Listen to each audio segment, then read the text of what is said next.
So, from my point of understanding, observation, experience, uh, personal actually, experience from Plutonian type of relationships, it's very important to understand because there's a lot of people that make this question like, or make this analogy of the Pluto person, the Pluto that is influencing someone's chart, making an aspect to someone else's planet. If this person is, more in control, or if it's the other one, and how it goes.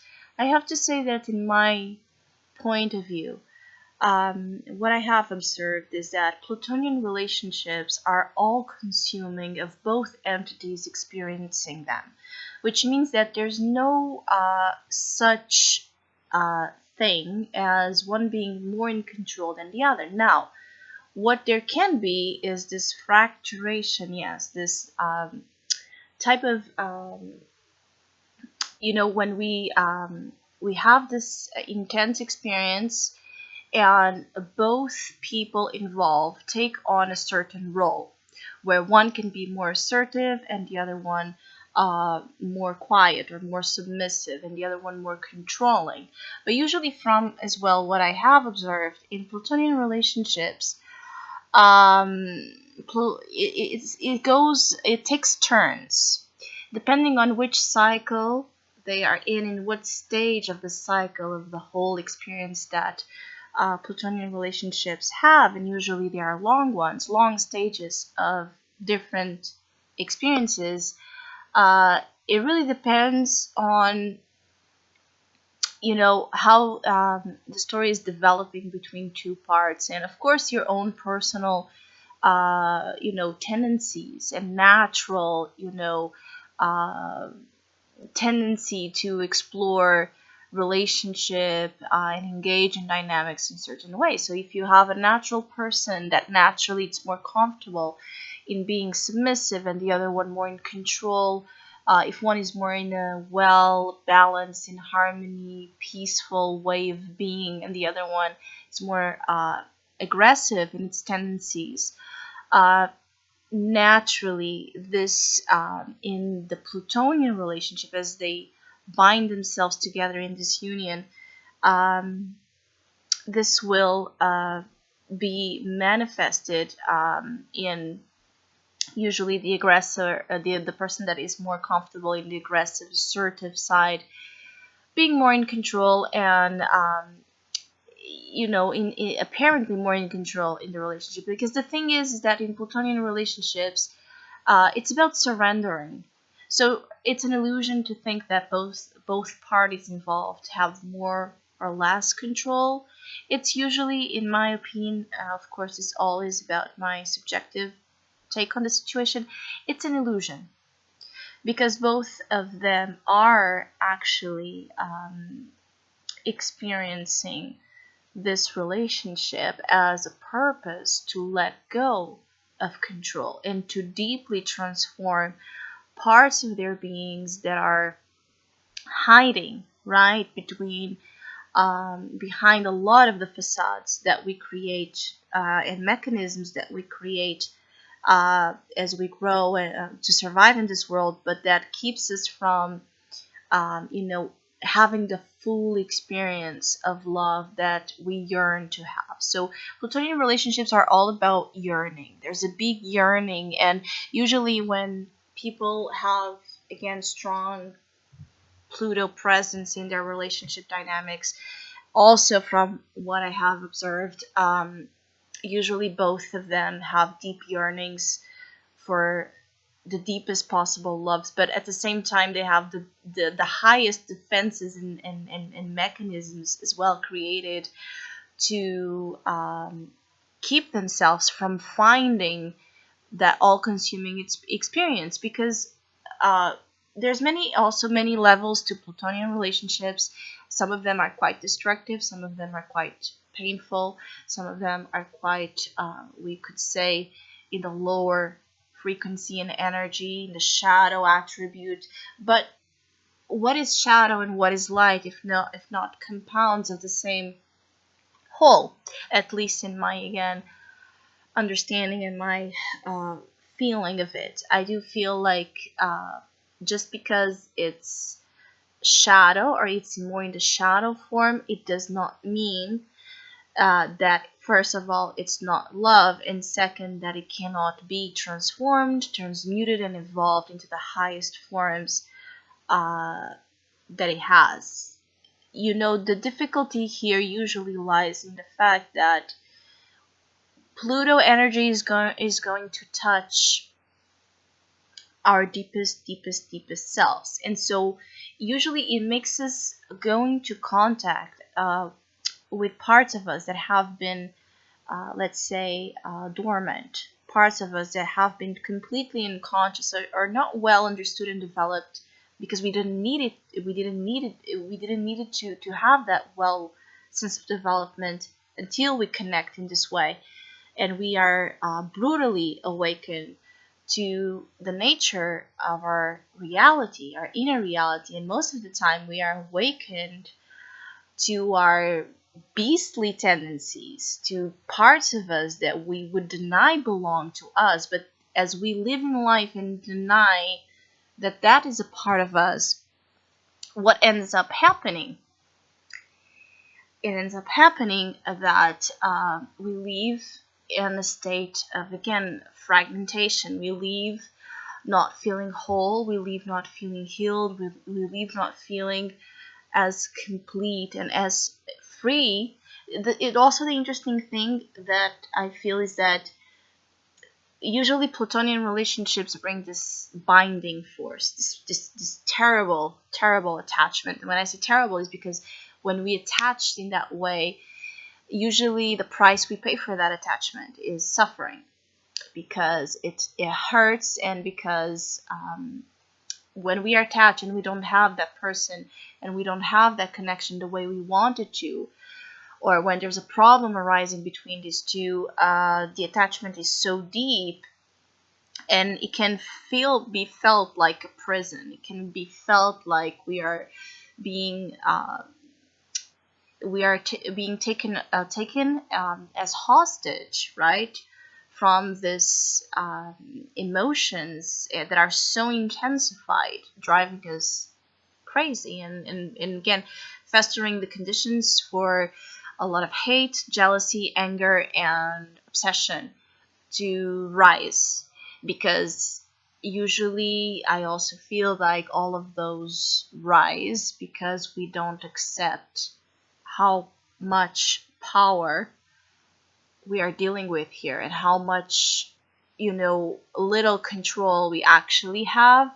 The thing is that the more we fight against the Plutonian awakening cry for change and transformation and cleanse and purge of all that stuff we have inside of us that needs to be rearranged and reorganized and set in the right place inside of us, until we do that. And usually the first stages as well of Plutonian relationships, we refuse, we deny, we go into this fighting mode. And so you can see that all of this is a very nuclear cocktail for one of the most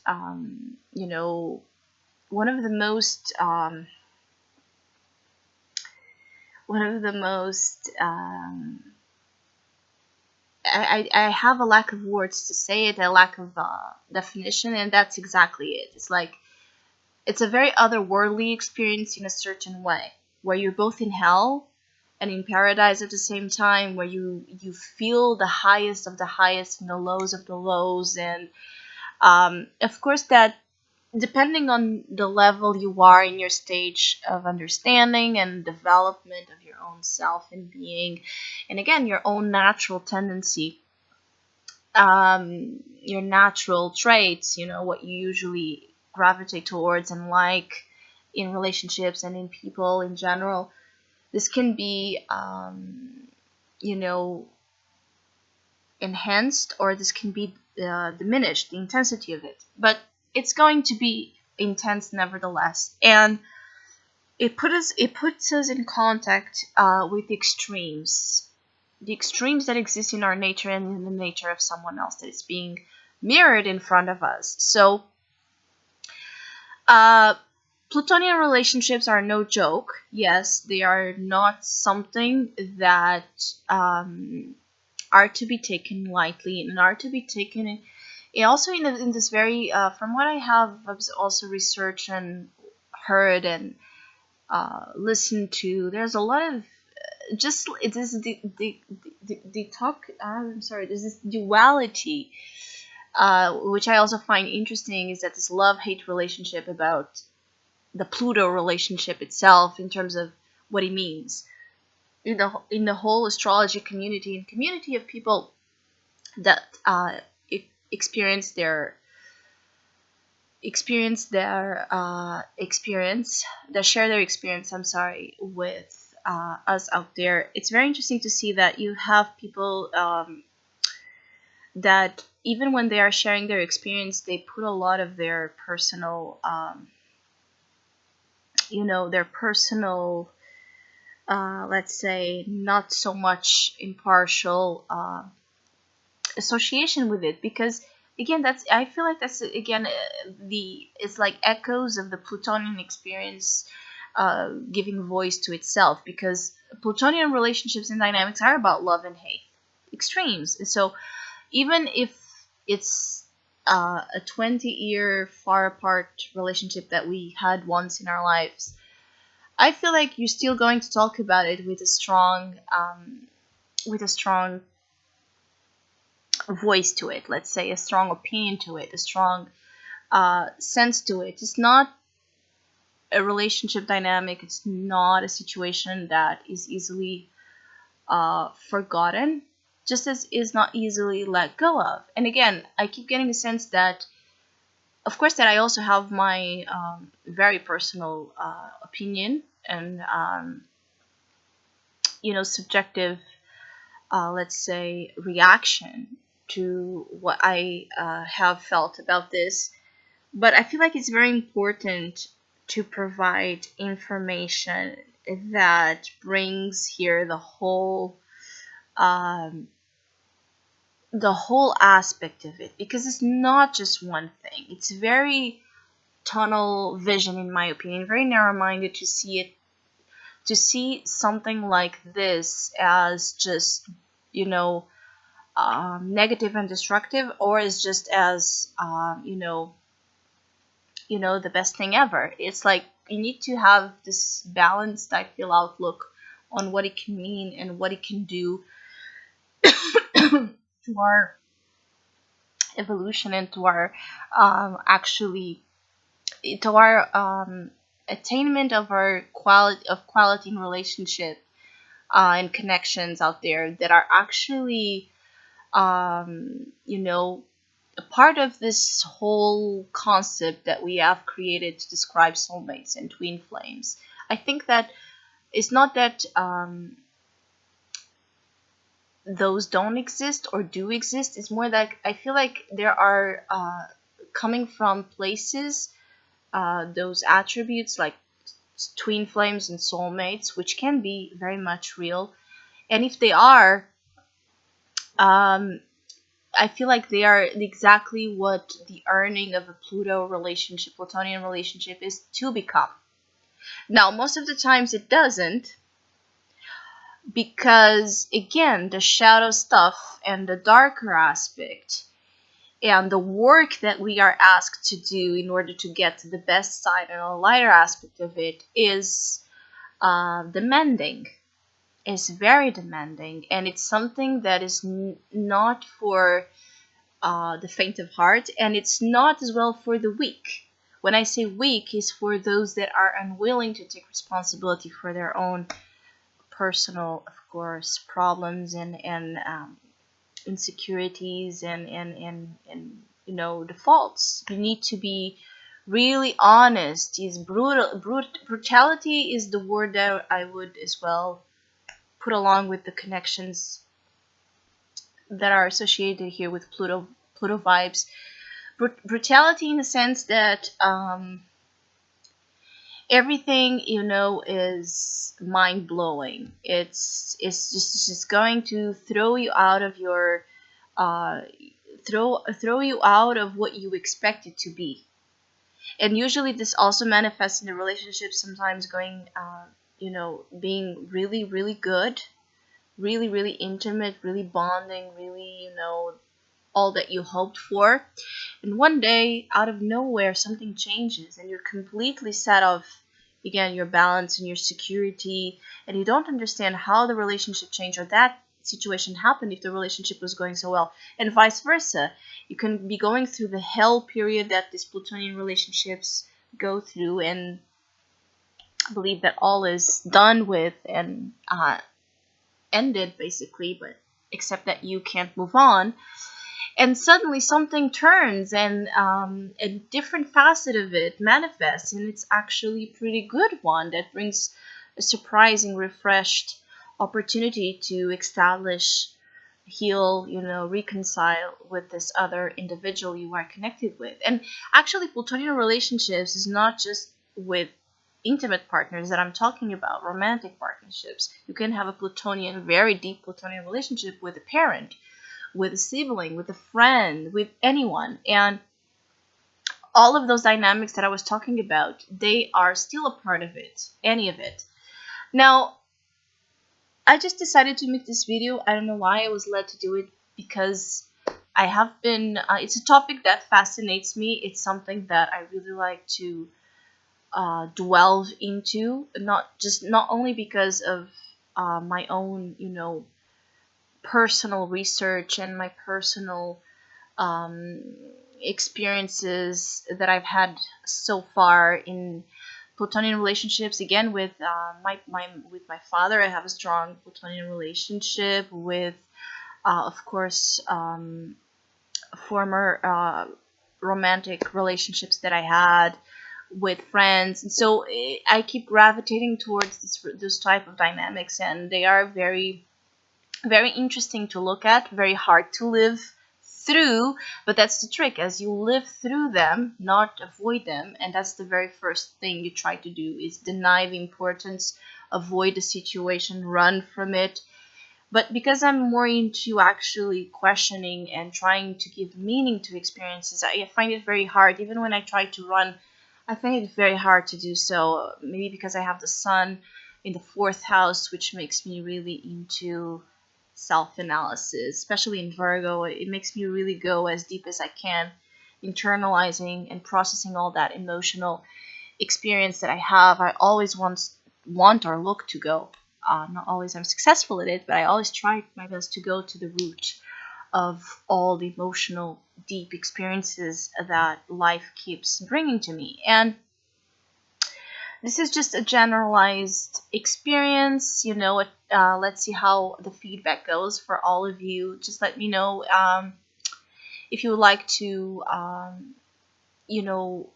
for me to further explore this theme, if you have, or if you have any of your own as well you would like to share. I don't, I have always been fascinated with astrology, as it actually is how the path, it was my very first tool in this spiritual path, and I really like it. I just find that somehow tarot for me is more intuitively and creatively provides me a freer state of communication and expression, but I still love astrology, and I think that there's a lot of need in this spiritual community to openly communicate without pretense, because I feel like the majority of astrologers as well, and even not only astrologers, a lot of people in the spiritual self as well development type of world, they somehow sometimes give a vibe of pretense, because maybe as professionals, as trying to be seen as a professional character in this field, they feel the pressure to be that way. But the pretense for me is something that I'm not really, I feel like it gives me that feeling of this not being the real reliable, source of information that you are looking for when you're talking about things that are so emotionally complex and hard to, you know, describe in one format, in one way. And actually, there's already good information out there. I love Truth and Aspect. I think it's how it's called, Truth and Aspect Astrology from Jewel Mayberry, I believe. She goes a lot about the Plutonic themed relationships, and she's wonderful in really giving a very um, established and clear notion of the highs and the lows and the goods, let's say the perks and the challenges that come along, let's say, with the Plutonian vibe relationships and all the delusions as well created out there. I really like her take. I feel like she is one of the most, again, grounded astrologers out there on YouTube. She really sounds reasonable in the approach that she has. So yeah, this was something I'm very in the moment type of girl. What I want to say about that, I have a very one of my for those that understand astrology, that's what I'm talking about. This maybe I have understood and perceived that my audience, the type of subscribers I have on YouTube, usually have a lot of this Uranian Aquarius vibe as well. And not only that, I have felt like this growing interest in me sharing a little bit more of my personal details. What led me to this path, what my opinions, more personal opinions aside of the general predictions I make with tarot are. More stuff about me. It's something that, again, with the sun in the fourth house, sometimes I try to avoid the personal contact in that level with you out there, with you guys out there. But at the same time, I felt and I feel like it's important to share and communicate openly and without, a sense of shame or a sense of guilt or a sense of whatever. I'm not even thinking about that. It's just it's important to put out there just to the best extent that I can, the notion that I'm doing these videos is something that I just finished recording a personal reading for a client, and I felt like I wanted to communicate and I wanted to talk about this topic because it's something that I have been, considering doing a lot, but never really having the guts or the drive to it. And I have this contact in my chart. For those that understand astrology, this is the most closest aspect that I have, which is Moon square Uranus. And this is also a very interesting aspect that I have. It makes me a very, I follow my instincts more than anything when it comes to me sharing things of the moon, which is my imagination, my creative talents, my intuition as well, and my deepest, let's say, my deepest insights. And so I'm a very on and off type of person, in this type of areas, and so I just felt, that channeling of Uranus energy contacting my moon, and I do that by giving to you the information that I feel I should be given during this time frame. I also have my North Node in Aquarius, so everything Aquarius, especially in the 10th house. So it's about the things I put out there in the world. It's all about me sharing my unique ideas, perceptions, visions, and creations with you guys out there. So I hope you enjoy it and find interesting this different take on other videos that I might be making. Just let me know your opinion about it.